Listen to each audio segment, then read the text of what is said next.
ഞാൻ പരിചയപ്പെടുത്തുന്നത് ലോലോലിക്ക കൊണ്ട് തയ്യാറാക്കാൻ പറ്റിയ നല്ല ഒരു സ്ക്വാഷിൻ്റെ റെസിപ്പിയാണ്. ഇപ്പോൾ ലോലോലിക്കയുടെ സീസണാണല്ലോ. എല്ലാ വീടുകളിലും തന്നെ ലോലോലിക്ക ഉണ്ട്.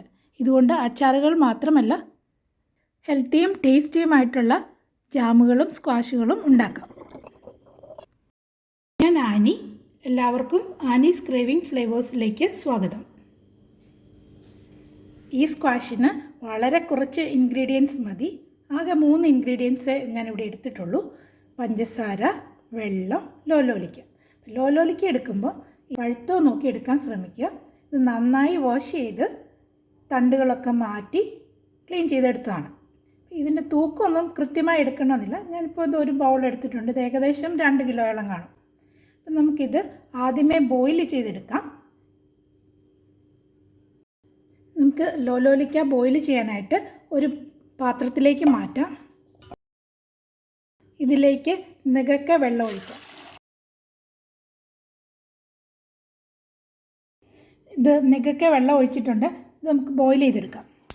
ഇത് തിളപ്പിക്കുമ്പോൾ ഇളക്കേണ്ട ആവശ്യമില്ല. ക്ലിയർ ജ്യൂസാണ് നമുക്ക് ആവശ്യം. ഇത് നന്നായി തിളച്ചിട്ടുണ്ട്. നമുക്കിനി ഇത് ഓഫ് ചെയ്ത് തണുക്കാൻ വേണ്ടി മാറ്റി വയ്ക്കാം. ഇത് നന്നായി തണുത്തിട്ടുണ്ട്. നമുക്കിത് അരിച്ചെടുക്കാം. ഈ അരിപ്പയിലേക്ക് നമുക്ക് ഒഴിക്കാം. ക്ലിയർ ജ്യൂസ് മാത്രമാണ് സ്ക്വാഷിനായി ഉപയോഗിക്കുന്നത്. ബാക്കിയുള്ള ലോലോലിക്ക കളയേണ്ട ആവശ്യമില്ല. അത് നമുക്ക് അച്ചാറിടാനോ ജാം ഉണ്ടാക്കാനോ യൂസ് ചെയ്യാം. ഇതൊന്ന് മെഷർ ചെയ്തെടുക്കാം.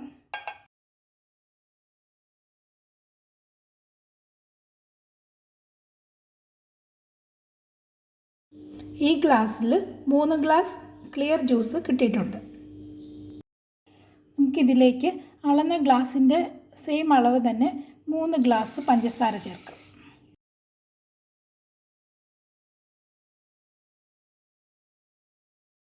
ഒരു ലെമണിൻ്റെ ജ്യൂസും കൂടെ നമുക്ക് ചേർക്കാം.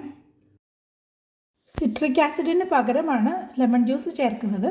ഞാൻ ഇൻഗ്രീഡിയൻസ് എടുത്തപ്പം പറയാൻ വിട്ടുപോയതാണ്. ഇതിൽ വേറെ പ്രിസർവേറ്റീവ്സ് ഒന്നും ചേർക്കുന്നില്ല.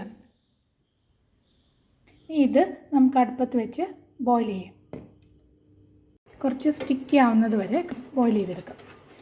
ഇതിനകത്ത് നമ്മൾ പ്രിസർവേറ്റീവ്സ് ഒന്നും ചേർക്കുന്നില്ല. അതുകൊണ്ട് അധികം നാൾ കേടാവാതിരിക്കുകയില്ല. പ്രിസർവേറ്റീവ്സ് ചേർക്കുവാണെങ്കിൽ 1 ഇയർ വരെയൊക്കെ നമുക്കിത് സൂക്ഷിച്ച് വയ്ക്കാം. ഇത് ഫ്രിഡ്ജിൽ 1-2 മാസം വരെ കേടാവാതെ സൂക്ഷിക്കാം. ഇത് നന്നായി തിളച്ചിട്ടുണ്ട്. ലോ ഫ്ലെയിമിൽ 5 മിനിറ്റ് കൂടി തിളപ്പിച്ച് വറ്റിച്ചെടുക്കാം. ഇത് ഒരു നൂൽ പരുവം ആകേണ്ട ആവശ്യമില്ല. സ്പൂണിൽ തൊട്ട് നോക്കുമ്പോൾ സ്റ്റിക്കി ആയെങ്കിൽ അന്നേരം നമുക്കിത് ഓഫ് ചെയ്യാം. ഇത് തണുക്കുമ്പോൾ കുറച്ചുകൂടി തിക്കാവും.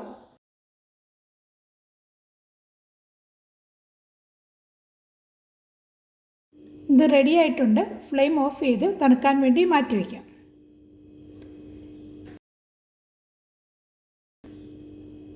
സിറപ്പിന് മുകളിൽ സ്കിൻ ഫോം ചെയ്യാതെ ഇടയ്ക്കിടയ്ക്കൊന്ന് ഇളക്കി തണുപ്പിക്കാം. ഇത് നന്നായി തണുത്തിട്ടുണ്ട്. ഇനി ഇത് കുപ്പികളിൽ ഫില്ല് ചെയ്ത് ഫ്രിഡ്ജിൽ സൂക്ഷിക്കാം.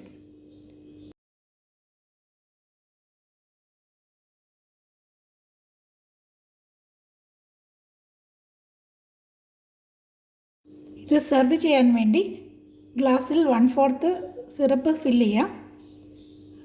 ബാക്കിയുള്ള ഭാഗം ഐസും വെള്ളവും കൊണ്ട് നിറയ്ക്കാം. ഈ സമയത്ത് മധുരത്തിൻ്റെ അളവ് കൂടുതൽ വേണമെങ്കിൽ ചേർക്കാവുന്നതാണ്. എല്ലാവരും ഈ റെസിപ്പി തയ്യാറാക്കി നോക്കി നിങ്ങളുടെ അഭിപ്രായങ്ങളും നിർദ്ദേശങ്ങളും ഷെയർ ചെയ്യാൻ മറക്കരുത്.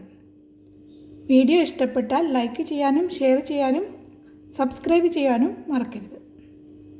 വീണ്ടും നല്ല റെസിപ്പീസുമായി കണ്ടുമുട്ടാം. Till then take care. Bye bye.